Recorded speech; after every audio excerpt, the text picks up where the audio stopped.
অনেকে কয় হুজুর আর হুলাটা কথাও নেয় না। তো কথাও নেয় না কেন? কারণটা কি? কথা শোনে না কেন? শুনতে বাধ্য। আপনার সন্তান কেন কথা শুনবে না? নিশ্চয়ই ছোটবেলায় আপনি তার হক আদায় করেন নাই। শিখ কেমনে ঠিক কেমনে বুঝালাম, আলোচনা বুঝা যায়েন, খালি সুর হই না গেলাম হইতো না, কথাটি মূল্যায়ন করতে হবে। এখানে অনেক আলেমুলামারা বয়ান করছে, অনেকের সুর নাই, নাই দেখতে কি হয়েছে, কথাগুলি কোরআন হাদিসে আছে কিনা এইটি গুরুত্ব দেওয়ার লাগবে। কথা কন ঠিক কিনা? হ্যাঁ, আলি সুর হলে উল্টো না। তা গাছের থেকে যদি ফল খাইতে হয় কি করণ লাগে?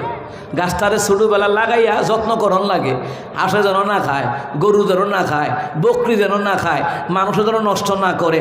কিরে আপনি আম গাছ লাগাইছেন, জাম গাছ লাগাইছেন, কাঁঠাল গাছ লাগাইছেন, লিচু গাছ লাগাইছেন, লেবু গাছ লাগাইছেন, চতুর্দিক দিয়ে বেড়া দিয়ে পর্যবেক্ষণ করে রাখতে হইব। এটা আস্তে আস্তে যত্ন করে বড় করে তুলতারলে এটা আপনার ফলমূল উপহার দিবে।